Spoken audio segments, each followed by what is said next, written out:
अस्सलाम वालेकुम दोस्तों, वेलकम टू आवर चैनल।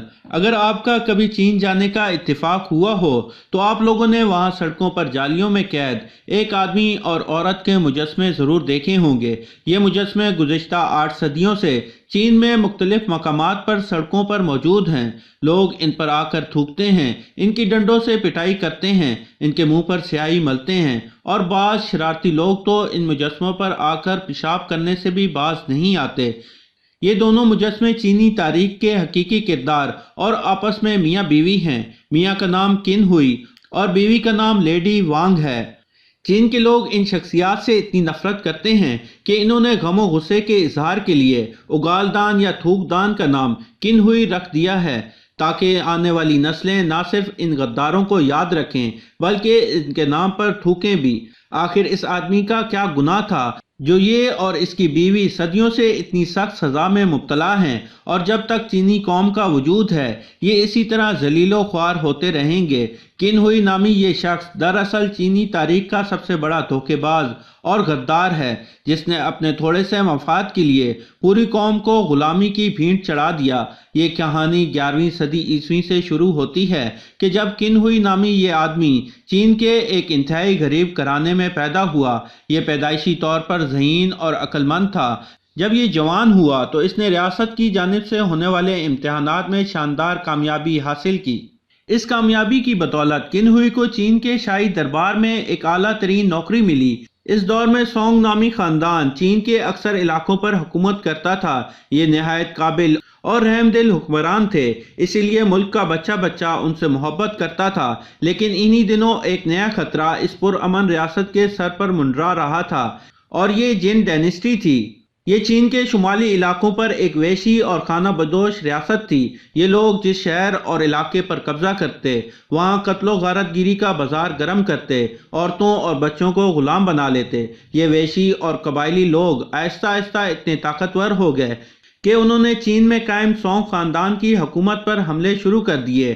चीन का सोंग बादशाह एक अमन पसंद और जंगो जदल से गुरेज करने वाला इंसान था, लिहाजा उसने जिन डायनेस्टी की जानिब सुलह सफाई के लिए एक सफारत रवाना की। इस चीनी बादशाह के दरबार में किन हुई से ज़्यादा समझदार और बासलाहियत इंसान कोई न था, इसलिए किन हुई को सफ़ीर बनाकर दुश्मनों से बातचीत करने के लिए भेजा गया। लेकिन किन हुई जिस कदर अक्लमंद और ज़हीन था, वो इतना ही मक्कार और लालची इंसान भी साबित हुआ।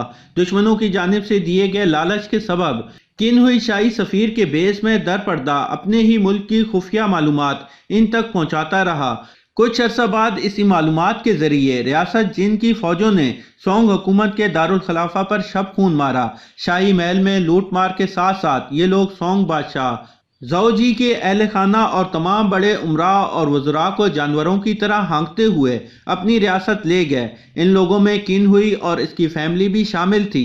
सोंग रियासत में हुक्मरान तबका होने के बायस जिन अफवाज ने वहाँ खूब तबाहकारियाँ मचाई और इस मुल्क के काफ़ी सारे शुमाली इलाकों पर कब्जा कर लिया। इत्तेफाक से सोंग खानदान का एक शहजादा ज़ाओगू, जो कि उस वक्त मुल्क के दारुल खिलाफा में मौजूद न था, वो जिन सिपाहियों के इस हमले से बच निकला और वापस आकर बची कुची सोंग हुकूमत की बागडोर संभाल ली।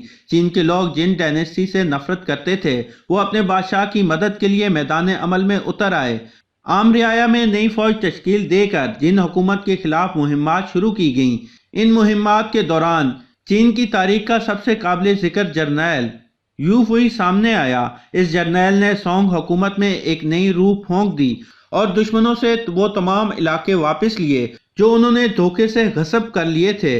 जब ये तमाम वाक़यात रोनुमा हो रहे थे तो किन हुई अपने अहलो अयाल के हमरा अपने मुल्क वापस आ गया और कहने लगा कि मैं दुश्मनों की कैद से भाग आया हूँ।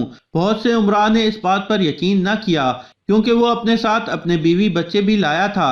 लेकिन सोंग के नए बादशाह ज़ाओगू ने न सिर्फ इस बात पर एतबार किया बल्कि उसे अपना वज़ीर आज़म का ओहदा भी इनायत किया। वज़ीर आज़म बनते ही किन हुई ने बादशाह ज़ाओगू के ज़हन पर यह वसवसा डालना शुरू कर दिया कि जनरल यूफी तमाम रियासत में इतनी ज़्यादा मकबूलियत हासिल कर चुका है, अगर वो चाहे तो बआसानी सोंग रियासत के खिलाफ علم بغاوت بلند کر کے اس کا تختہ الٹ سکتا ہے اور خود ایک نئی ریاست کی بنیاد ڈال سکتا ہے۔ جب اقتدار کے لالچ میں نئے نویلے بادشاہ کے دماغ میں اپنے ہی جرنیل کے خلاف بدگمانیاں پختہ ہو چکی تو اس نے اپنی فوجوں کو مزید پیش قدمی کرنے سے روک دیا اور جنرل یوفی کو زنجیروں میں جکڑ کر چین کے دارالحکومت لانے کا فیصلہ صادر کیا۔ جنرل یوفی کو قید خانے میں بند کر کے اس پر بے حد ظلم و تشدد کیا گیا تاکہ وہ چین کی عوام کے سامنے وہ گناہ قبول کر لے جو اس نے کیے نہیں تھے۔ لیکن بے پناہ تشدد کے باوجود جب جنرل یوفو عوام کے سامنے جھوٹ بولنے پر آمادہ نہ ہوا تو قن ہوئی نے اپنی بیوی لیڈی وانگ کے ذریعے اسے زہر دے ڈالا۔ یوفی جیسے بہادر اور مخلص جرنیل کے قتل نے چین کی فوج اور عوام کو بددل کر دیا۔ اب وہ بادشاہ کی کوئی مدد کرنے کے لیے تیار نہ تھے، جبکہ دوسری طرف جن ریاست نے دوبارہ سونگ حکومت کی سلطنت پر حملے شروع کر دیے۔